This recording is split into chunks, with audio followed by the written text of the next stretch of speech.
Hello dear students, welcome back to the channel hashtag study with star 2021। जैसा कि आप जानते हो, हमने स्टार्ट किए हुए हैं हमारे maths groups and rings and second is real analysis.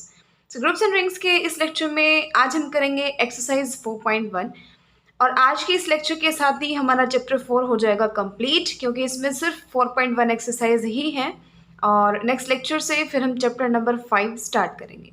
तो चलिए स्टार्ट करते हैं। 11 क्वेश्चंस हैं। फर्स्ट क्वेश्चन है एक्सरसाइज 4.1 का। इसने कहा कि एस एक सेट है ए बी सी, कंटेंट है इसके अंदर। Write down the even and odd permutations. आपको इवन एस सेट है तो यहाँ कोमा आएगा, a comma b comma c. Write down the even and odd permutations. अच्छा जी, इससे पहले आई रिक्वेस्ट यू, अगर आपने इससे पहले वाली, क्योंकि 4 चैप्टर के सिर्फ 3 ही वीडियोस हैं, इससे पहले वाली 2 और एक आज वाली ये थर्ड, तो पहली वाली 2 आपने देख ली हो, अगर वो आप दोनों ही आपने देख ली हैं तो बहुत अच्छे से आपको एक्सरसाइज समझ आ जाएगी। वरना कई पॉइंट्स पे आपको कन्फ्यूजन होगी कि ये चीज़ ये स्टेप कहाँ से किया, तो प्लीज़ उसको देख लेना अगर नहीं देखा है तो। फर्स्ट क्वेश्चन में सिंपल सी बात है, सेट दे दिया आपको, इवन और ऑड परम्यूटेशंस आपको निकालनी है। पीडीएफ का लिंक आपको डिस्क्रिप्शन बॉक्स में भी मिल जाएगा और वीडियो में मैं एक्सप्लेन कर रही हूँ इस एक्सरसाइज को। क्वेश्चन नंबर 1 में सेट आपको ये मिला है, ए बी और सी 3 एलिमेंट हैं इस सेट के अंदर। अब देखो, आपको पता है कि कोई भी सेट आपको मिला है तो उसमें नंबर ऑफ परम्यूटेशंस कितनी होती हैं, जितने उसमें एलिमेंट हैं उसका फैक्टोरियल।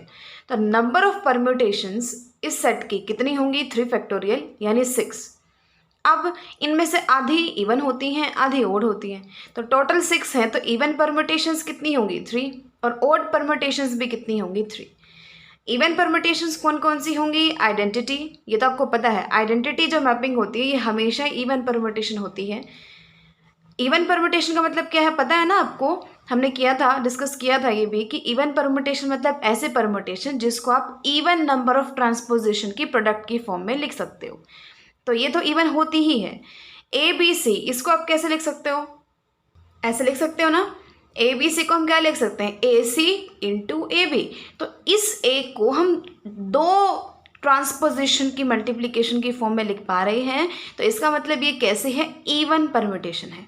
ट्रांसपोजिशन मतलब एक ऐसा साइकिल जिसकी लेंथ है 2, तो ऐसे ही ए बी सी। और दूसरा हमने कहा ए सी बी, तो ए सी बी को कैसे लिख सकते हो, ए सी बी को लिख सकते हो ए बी इंटू ए सी।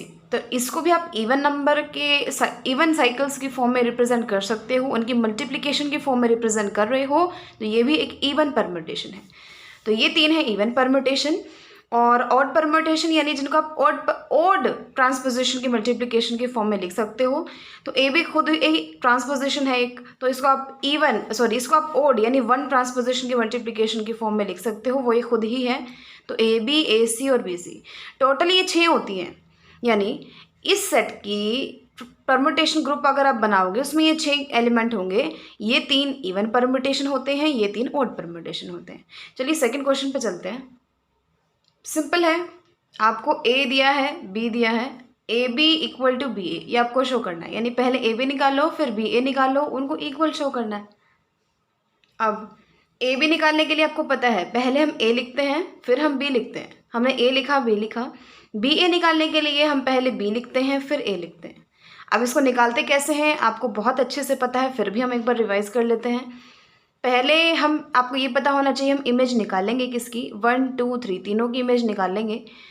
अब 1 की 3 है लेकिन इसमें 3 की है 1, तो 1 की 1, 2 की 1 है, इसमें 1 की 2 है तो 2 की 2, 3 की 2 है और 2 की 3 है तो 3 की 3। ऐसे ही इसमें यही आ जाएगी, तो A B equal to B A. Third question में आपको इन सारी परम्यूटेशंस को ट्रांसपोजिशन में डिकम्पोज करना है। First is this, second is this. हमने एग्जाम्पल किया था, 9th एग्जाम्पल हमने किया था और इसको मैंने फर्स्ट लेक्चर में डिस्कस किया था, 4th चैप्टर का जो फर्स्ट लेक्चर है। हमने ऐसे किया था ना, इसको एज इट इज़ एफ माना था। अब एक लेंथ का जो साइकिल है वो सिर्फ एक ही है, क्योंकि 5 की इमेज ही 5 है, बाकी सबकी तो अलग अलग है। तो एक लेंथ का साइकिल सिर्फ 5 है। और क्या है, 1 की इमेज 4 है, 4 की 7 है, 7 की 6 है, 6 की 2 है एंड 2 की 1 है। तो एक तो ऐसा एक साइकिल तो बन गया 1 4 7 6 2 एंड सेकेंड बन गया 3 8।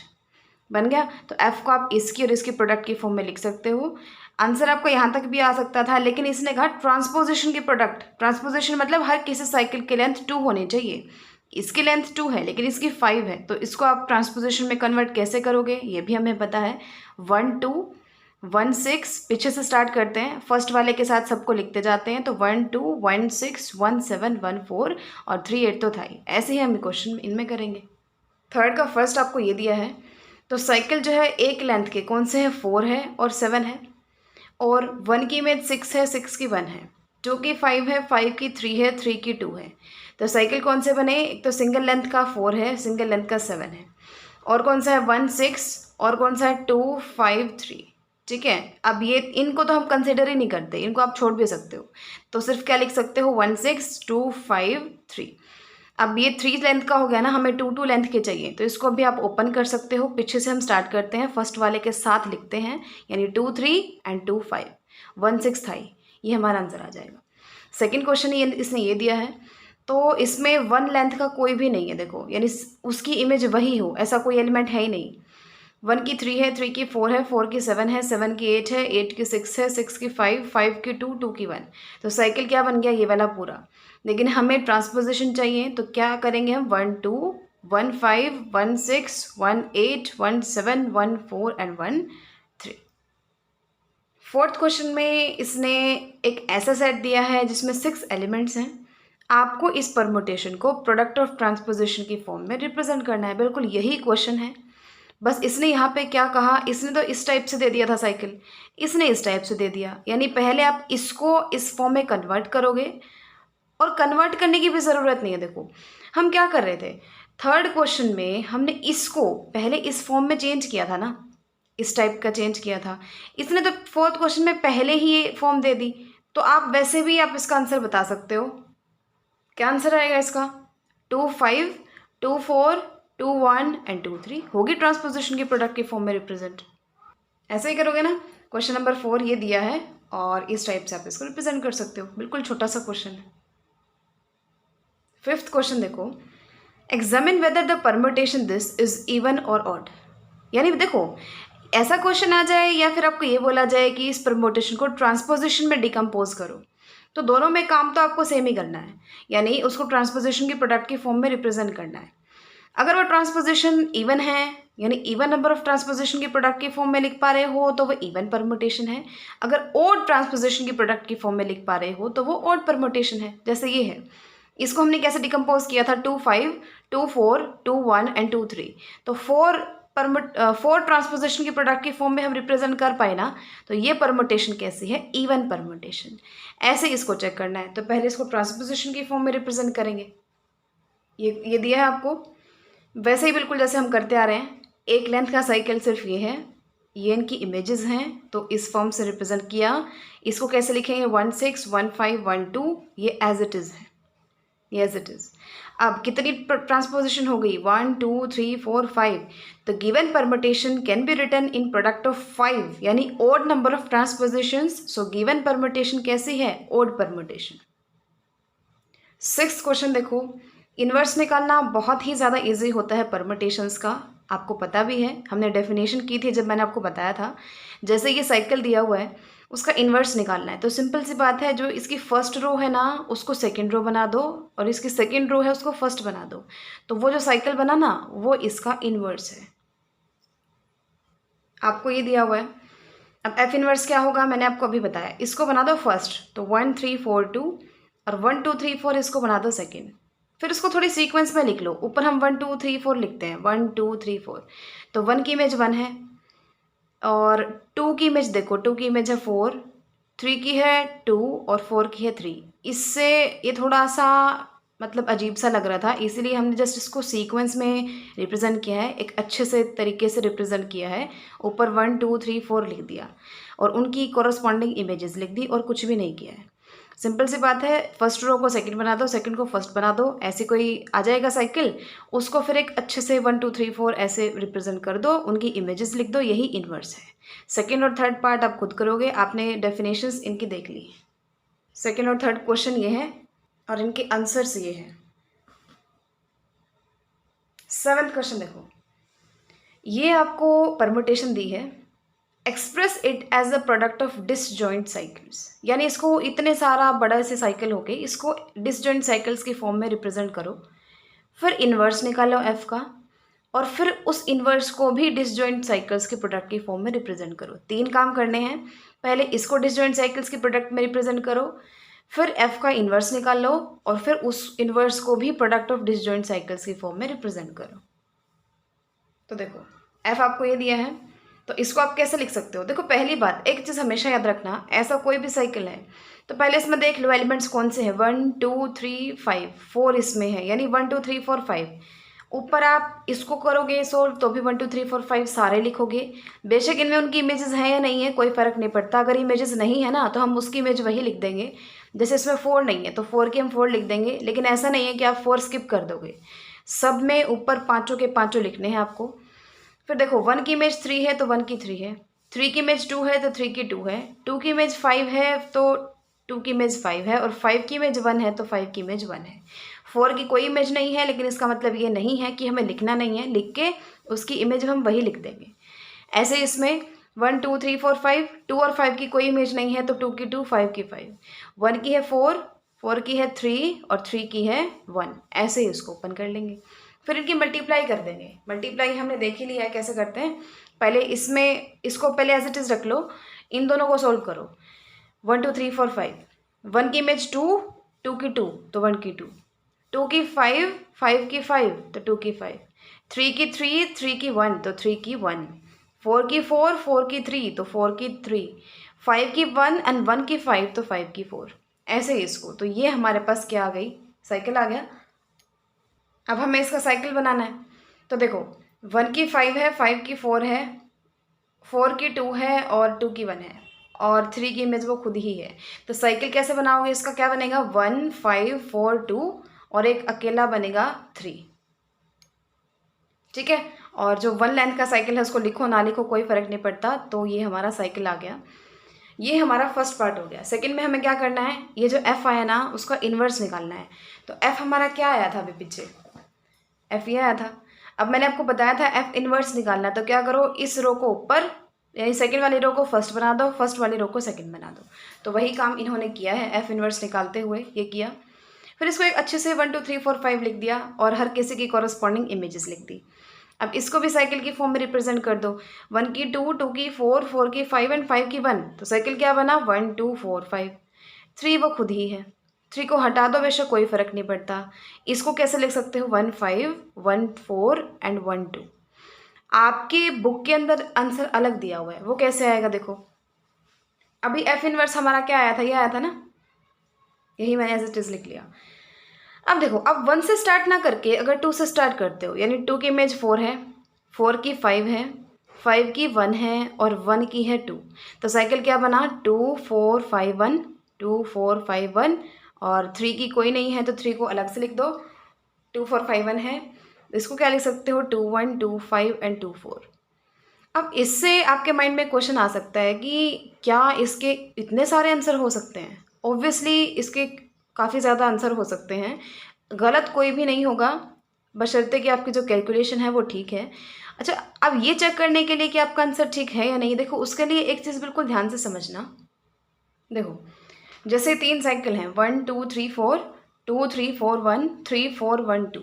ये क्या ये तीनों साइकिल सेम है, यानी क्या आप इसको इस टाइप से लिख सकते हो, इसको इस टाइप से लिख सकते हो, इसको इस टाइप से लिख सकते हो। रिजल्ट जो आंसर है इसका वो है यस। कैसे, देखो 1 2 3 4, अगर नेक्स्ट वाले साइकिल में यही सीक्वेंस फॉलो हो रही है ना तो इसका मतलब आप उसको इस टाइप से लिख सकते हो।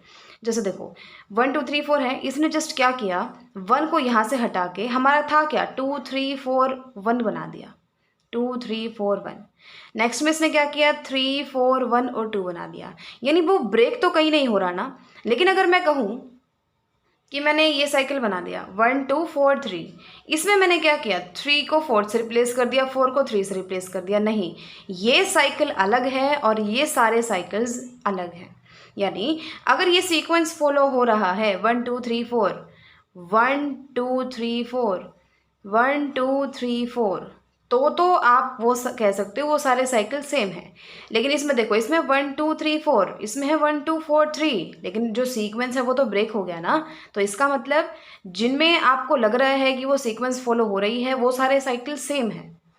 जैसे इन क्वेश्चंस के अंदर था, इसमें क्या आया था 1 2 4 5, इसमें क्या आया था 2 4 5 1। तो सीक्वेंस देखो 1 2 4 5, इसमें क्या है देखो 1, फिर आगे से 2 4 5, यानी चेंज नहीं हुई, ब्रेक नहीं हुआ, किसी को इंटरचेंज नहीं किया हमने। जैसे उस सीक्वेंस में ही हमने कोई एलिमेंट यहाँ से हटा के और वो फिर पीछे लगा दिया, ऐसा कुछ किया है। ठीक है, यानी अगर वो सीक्वेंस फॉलो हो रही है तो इसका मतलब दोनों साइकिल सेम है। इसलिए ये और ये आंसर चाहे इससे निकालो या इससे निकालो, आंसर सेम आएगा। मैंने आपको ये इसलिए कराया है क्योंकि बुक में आंसर ये दिया हुआ है, तो ये कैसे आंसर कैसे आए वो भी आपको पता होना चाहिए, इसलिए ये है हमारा सेकेंड आंसर। आंसर इसका कोई और भी हो सकता है। अब 8th क्वेश्चन देखते हैं। देखो 8th में एफ जी दिया है, आपको ये शो करना है कि F of G is equal to G of F. ऐसे ही 9th में F of G equal to G of F. ऐसे ही 10th में एलिमेंट्स निकालने हैं एफ ऑफ जी और जी ऑफ एफ के। ये तीनों चीज़ें, तीनों क्वेश्चन सेम हैं। कैसे निकालने हैं ये हमने एग्जाम्पल में किया था, एग्जाम्पल नंबर 5 में। एफ ऑफ जी निकालना है तो पहले एफ लिख लो, फिर जी लिख लो, फिर उनकी कर दो मल्टीप्लाई, जैसे हम करते हैं। इसमें 1 की इमेज 1 है, इसमें 1 की 2 है, तो इसमें 1 की 2 आ जाएगी। ऐसे ही जी ऑफ एफ निकालो, पहले जी लिखो फिर एफ लिखो, आंसर निकालो। F of G of F के आपको इक्वल प्रूव करना है। तो इनके आंसर मैं बता देती हूँ 8th 9th और 10th क्वेश्चन के, करोगे आप खुद। 8th 9th 10th क्वेश्चन का आंसर नहीं दिया हुआ बुक में, तो उनका आंसर आएंगे ये। 8th का ये आएगा, चाहे एफ ऑफ जे निकालो या जी ऑफ एफ निकालो, यही आएगा। 9th में ये आएगा और 10th में आएगा हमारा ये। ठीक है, तो आप खुद ट्राई करना इनको, बिल्कुल इजी है, 5th एग्जाम्पल की तरह आपको इनको करना है। 11th question and last question देखो। देखो देखने में मुश्किल लग रहा है, वैसे कुछ नहीं है इसके अंदर भी। P3 क्या है, एक सिमेट्रिक ग्रुप है ए बी सी 3 सिम्बल्स का। देखो 3 सिंबल हैं ए बी और सी, और P3 एक सिमेट्रिक ग्रुप है। सिमेट्रिक ग्रुप मतलब क्या, इस पे जितने भी परमुटेशंस हैं उन सब का अगर हम सेट बनाते हैं उसको हम क्या बोलते हैं, परमुटेशन ग्रुप या फिर सिमेट्रिक ग्रुप। और A3 क्या है, अल्टरनेटिंग ग्रुप, यानी उन सारी परमुटेशंस में से इवन परमुटेशंस को छाट के अगर आप अलग सेट बनाते हो वो सेट बन जाता है अल्टरनेटिंग ग्रुप। आपको उनकी कंप्यूटेशन टेबल मतलब कंपोजिशन टेबल बनानी है। तो पहले देखो, बिल्कुल सिंपल क्वेश्चन है। अभी मैंने आपको बताया था सेट जो दिया है उसमें 3 ही एलिमेंट है ना, ए बी और सी। तो इसका मतलब परमुटेशन ग्रुप में कितने एलिमेंट्स होंगे, परमुटेशन कितनी पॉसिबल है उनकी, 3 फैक्टोरियल यानी 6। कौन सी I a B c c a B c and a C b. First question में मैंने आपको यही बताया था ना कि परमुटेशन के सेट में ये 6 के 6 आते हैं, ये वाले इवन है और ये वाले ऑड परमुटेशन है। तो टोटल P3 में सारी आएंगी और अल्टरनेटिंग ग्रुप में यानी इवन परमुटेशन वाले सेट में ये वाली आएंगी। अब देखो आपको मतलब है P3/A3 से, इसमें कितने एलिमेंट होंगे, ये क्या है, क्वेश्चन ग्रुप है ना, इसमें कितने एलिमेंट होंगे ये हमें पता है। ऊपर वाले का ऑर्डर डिवाइडेड बाय नीचे वाले का ऑर्डर। ऑर्डर मतलब ऑर्डर ऑफ P3 मतलब P3 में कितने एलिमेंट हैं, और ऑर्डर ऑफ A3 मतलब A3 में कितने एलिमेंट हैं। इसमें है 6, इसमें है 3, तो इसमें एलिमेंट कितने होंगे, 6/3 यानी 2। तो इसमें 2 एलिमेंट्स होंगे, और वो 2 एलिमेंट्स कौन से होंगे, P3/A3 में कौन से एलिमेंट आते हैं, collection of all distinct cosets of A3 in P3। ठीक है, यानी A3 के P3 के अंदर जितने भी डिस्टिंक्ट कोसेट्स होंगे वो आएंगे। तो 2 आएंगे, कौन सा होगा, एक तो खुद A3 होगा और एक होगा A3 इंटू AB। देखो पॉसिबल कितने थे, पॉसिबल थे 6। क्यों, A3 को आप इन 6 के 6 से मल्टीप्लाई कर सकते थे, तो P3 into I, P3 into A B, P3 into B C, P3 into C A, P3 into A B C, P3 into A C B. लेकिन पता क्या है, ये सारे इक्वल आ जाते हैं, A3 into A B C और A3 into A C B, इनको निकालोगे ना A3 ही आ जाएगा। यानी A3 इसके और इसके इन 3 टर्म की वैल्यू सेम है A3।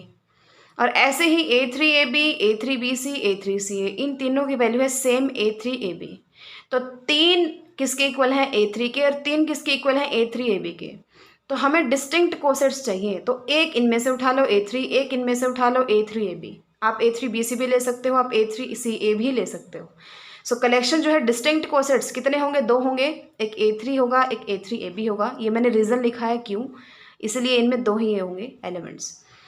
काम आपका क्या था, आपको कंप्यूटेशन यानी कंपोजिशन टेबल निकालनी है। इसके लिए कैसे करते हैं, यहाँ भी एलिमेंट्स लिख लेते हैं उसके, यहाँ भी एलिमेंट्स लिख लेते हैं, यहाँ पे लिखते हैं हम कंपोजिशन यानी जो ऑपरेशन है।